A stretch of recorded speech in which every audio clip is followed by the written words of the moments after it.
Hey everybody, Josh Collacchi back here on RotoCurve with today's starting pitcher picks. Yesterday was a great day for pitchers. We saw guys like Clayton Kershaw go back to his former self. What a great day for him. He had a complete game shutout, 13 strikeouts. He was working both sides of the plate, fastball, curveball. He really had a lot of success with that Phillies lineup that really struggles to hit the ball very hard. They have the lowest hard hit ball percentage in baseball. And Kershaw really exploited that, especially with all those strikeouts.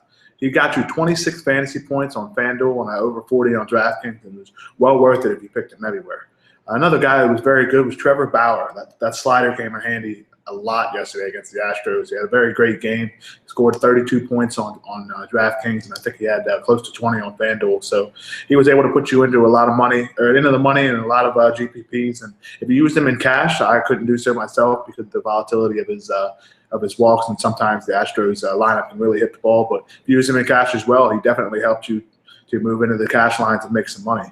The other guy we like to talk about was Michael Wacha. He was one call away from an excellent game. If you guys watched that game, in the sixth inning, he had a 2-2 count where he threw the ball basically right on the corner. It should have been a strike, but the umpire didn't call it a strike, so it was a ball, and the next pitch was a two-run double that ended up being an 8-point swing on FanDuel because he didn't get the win. He cost himself 2 earned runs, and I believe there was a little bit more of a swing on DraftKings as well with the deductions you get for a hit and earned run. So things like that happen, but Wacha did pitch well, so we can't look past that. Today is a short 7-game slate. It's not a full slate. There's only 7 games. 3 early games are just about to start here in a few minutes. But there's enough pitching for a full slate, and it makes me excited. I'm happy to talk about it.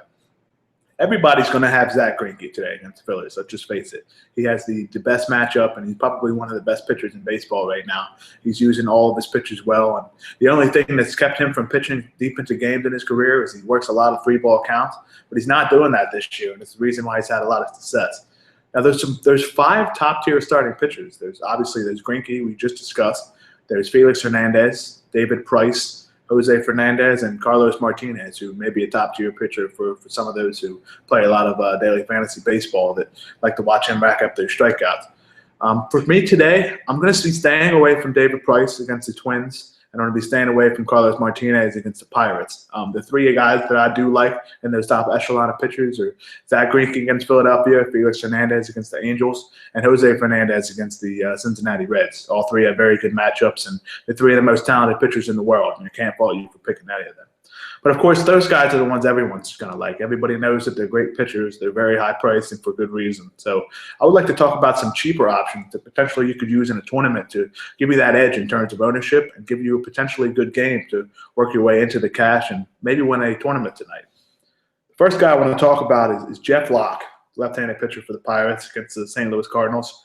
You've heard me talk a lot about these Cardinals against left-handed pitchers.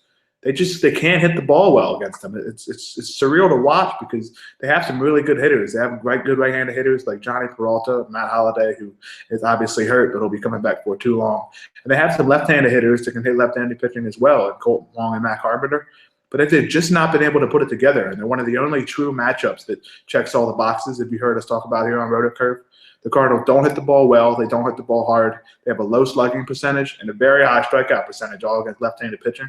And that really gives them the top matchup for me today, and especially with a guy like Locke, who's been pitching very well of late.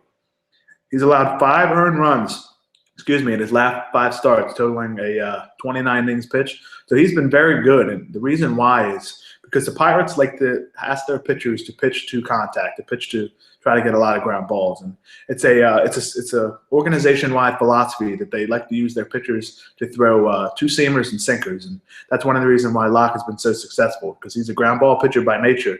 But that 2-seam fastball is really causing people to beat that ball into the ground, and that's a big weapon to use against these Cardinals because they don't have a lot of guys that can hit the ball hard or into the gaps with power. So a guy that throws a heavy ball like Locke with that 2-seamer is just going to cause them to beat the ball into the ground. Now, the thing with a guy like this is you're going to look at his strikeouts. If he pitches to contact, sometimes those strikeouts are limited, and you're limiting your fantasy points options.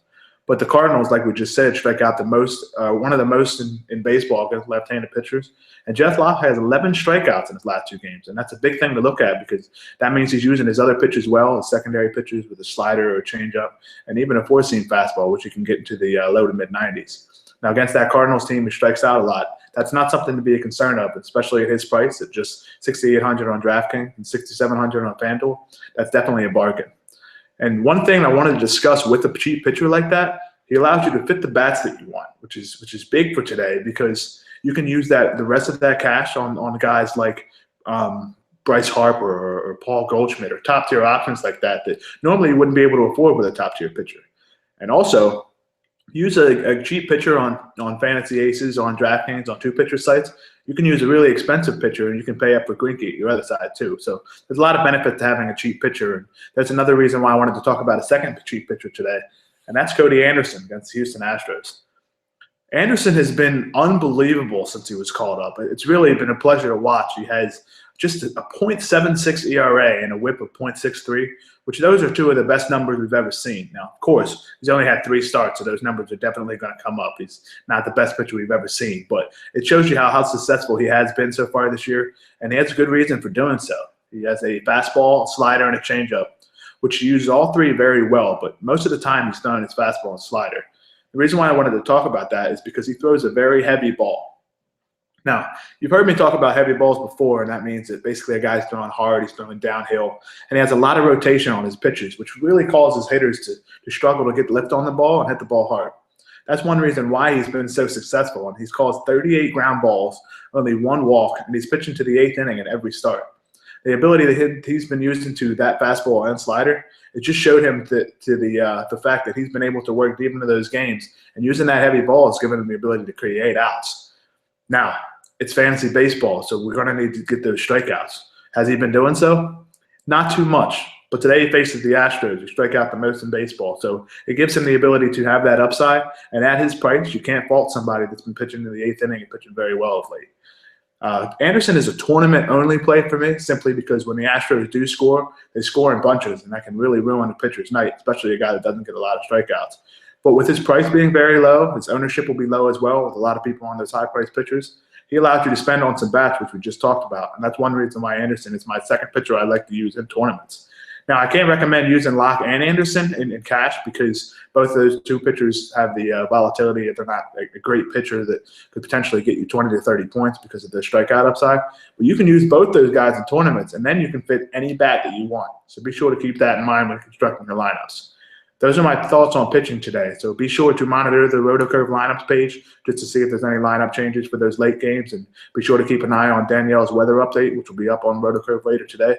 The weather's tough in the middle of the summer, so you have to make sure there's no thunderstorms that could potentially put up some cancellations like that Nationals game last night. I know I made a mistake and had Clint Robinson in a few of my lineups, so I want to make sure that I watch Danielle's weather thing again tonight and make sure I don't miss out on any of my lineups. So with that being said, that wraps up our pitching segment for today. Please tune in for tomorrow's edition.